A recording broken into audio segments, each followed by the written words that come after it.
BA part 1 paper number 1 लोक प्रशासन। हमने अब तक देखा कि प्रशासन की क्या परिभाषा होती है। हमने पाया कि प्रशासन एक समान लक्ष्य प्राप्ति के लिए लोगों का एक समूह होता है जो सामूहिक प्रयास से उद्देश्य की पूर्ति करता है। हमने कई विद्वानों के द्वारा दी गई प्रशासन की परिभाषाएं भी पढ़ी थी। आज हम देखते हैं लोक प्रशासन क्या होता है। प्रशासन जब जनहित में व्यापक तरीके से कार्य करता है, गैर वैयक्तिक तरीके से कार्य करता है, तो हम उसे लोक प्रशासन कहते हैं।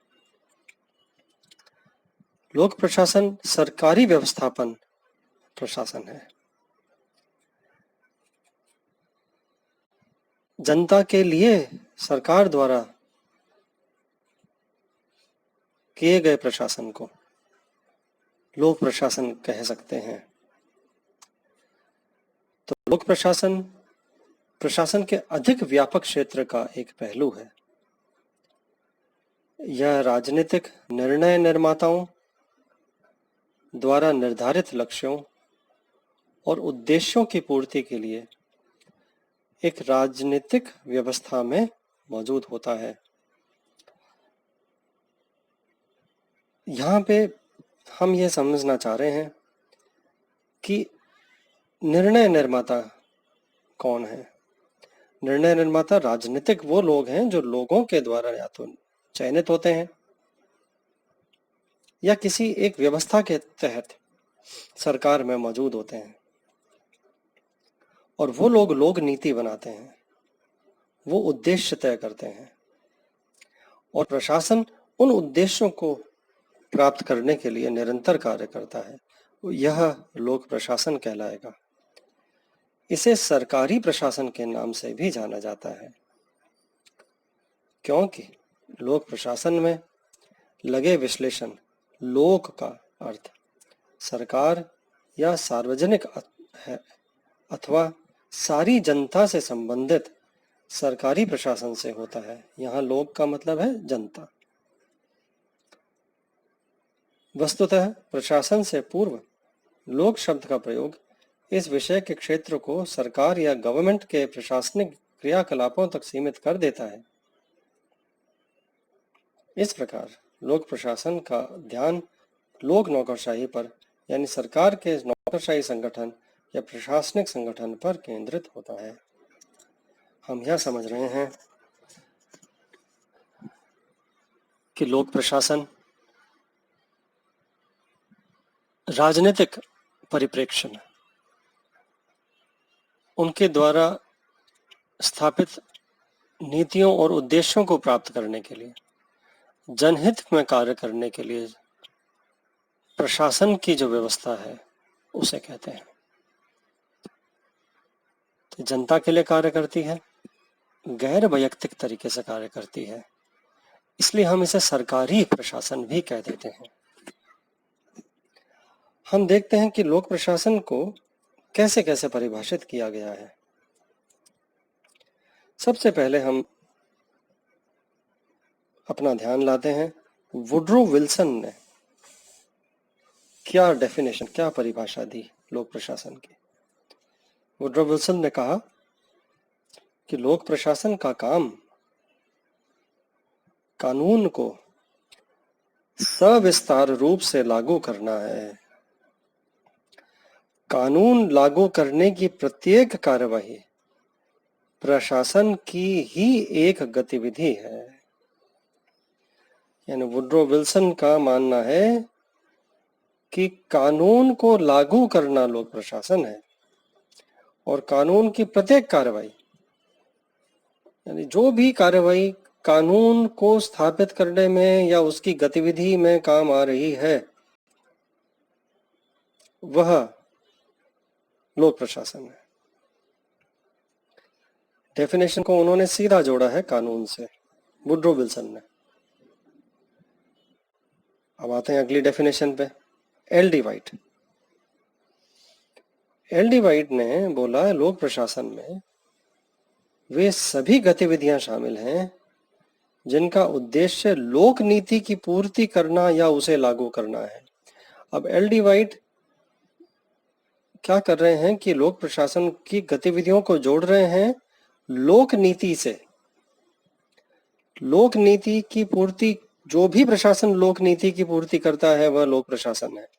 यानी जनहित की जो नीति पूर्ति होती है जिस भी प्रशासन के द्वारा, वह लोक प्रशासन है।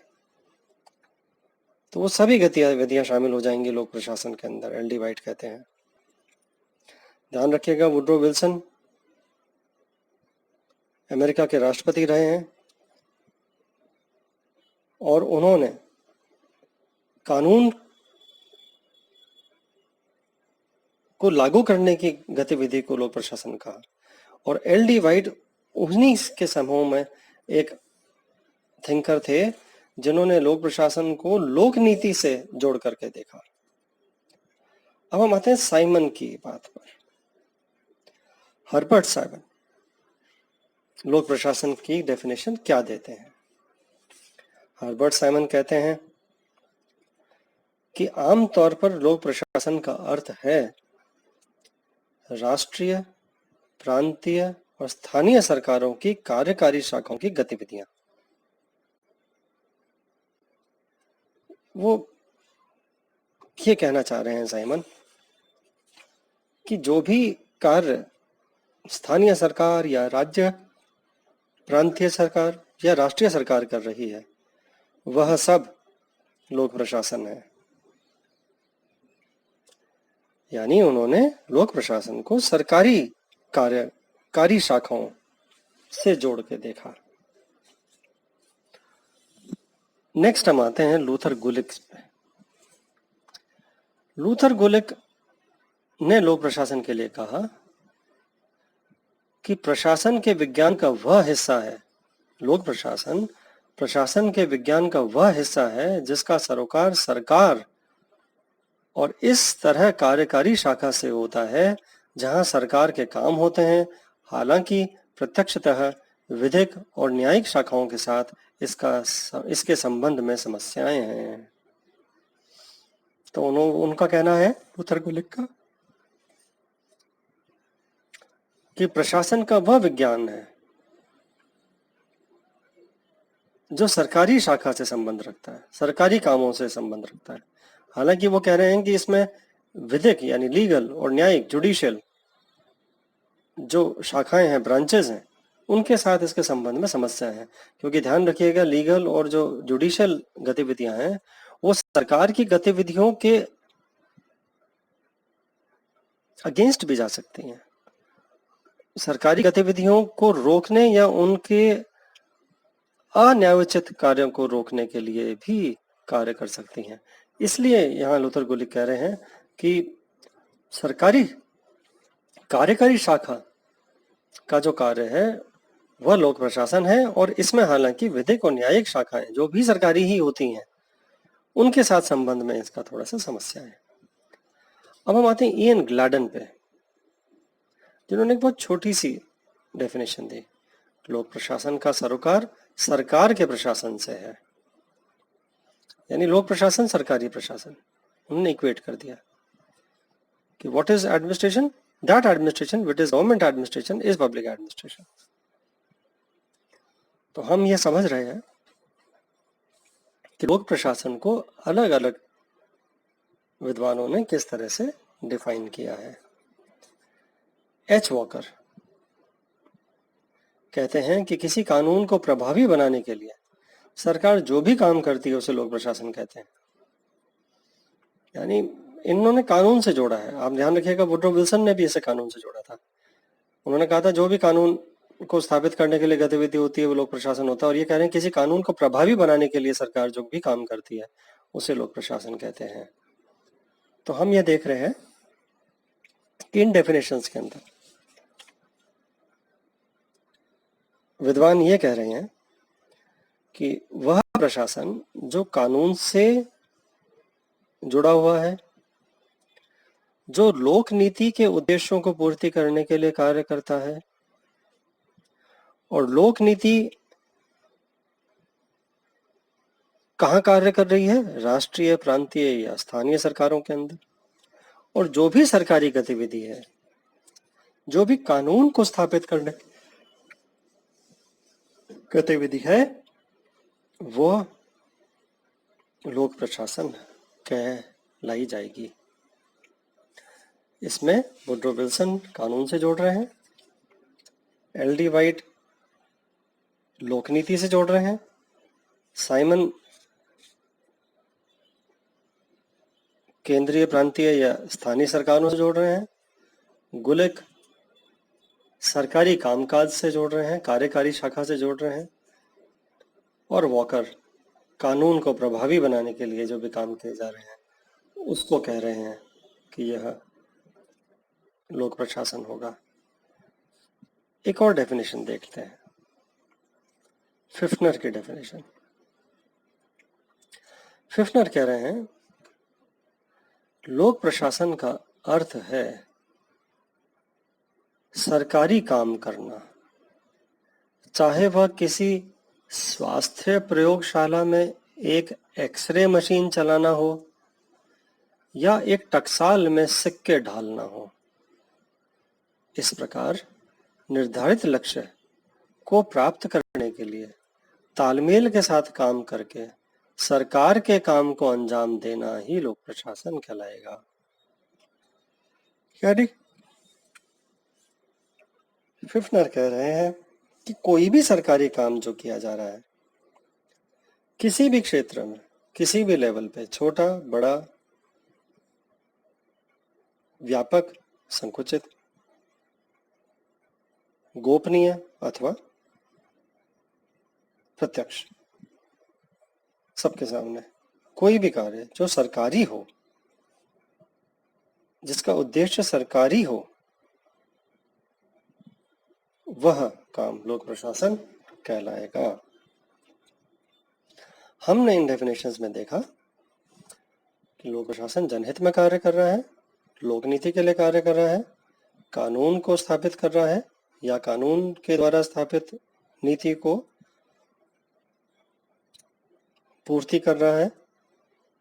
विभिन्न विद्वानों ने इसको अनेक प्रकार से जोड़ा है,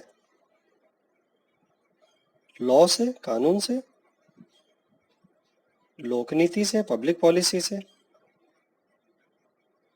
सरकारी काम मतलब कोई भी काम जो जनहित में हो रहा है, जैसे कि फिफ्नर ने बोला कोई प्रयोगशाला ही हो, चाहे एक्सरे मशीन हो, चाहे किसी टकसाल में सिक्के ढाल रहे हो, ये सब लोक प्रशासन कहलाएगा। इन डेफिनेशंस से हम समझ पा रहे हैं कि प्रशासन की पहले हमने डेफिनेशन समझी और अब हम लोक प्रशासन की डेफिनेशंस को समझ रहे हैं। साइंटिस्ट वही हैं, विद्वान वही हैं जिन्होंने पहले प्रशासन की डेफिनेशंस दी हैं, और अब वो लोक प्रशासन के अंदर समझा रहे हैं कि वो प्रशासन कौन सा होगा जो लोक कहलाएगा, लोक प्रशासन कहलाएगा। उसकी डेफिनेशंस को देते हुए ये जो मैंने आपको बताई, Woodrow Wilson, L D. White, Simon, Gulick, Gladden, Walker और फिफ्नर की डेफिनेशंस को मैंने आपका ध्यान दिलाया है। अब हम ये देखेंगे और जो अनेक विद्वान हैं उन्होंने लोक प्रशासन को किस तरह से परिभाषित किया है। मैं आप सभी से यह भी कहूँगा कि किसी को भी अगर इन डेफिनेशंस को समझने में दिक्कत आती है तो वह मुझे सीधे संपर्क कर सकते हैं, मुझसे फ़ोन पे बात करके ये डेफिनेशंस को समझ सकते हैं। क्योंकि जब एक बार ये डेफिनेशन समझ में आ जाएंगी तो हमें लोक प्रशासन को समझने में बहुत सरलता महसूस होगी। हम आगे कोई दिक्कत नहीं पाएंगे लोक प्रशासन के सिद्धांतों को समझने में। मैं अब अगली कक्षा के अंदर और विद्वानों ने लोक प्रशासन को कैसे परिभाषित किया है उसके बारे में चर्चा करूंगा। धन्यवाद।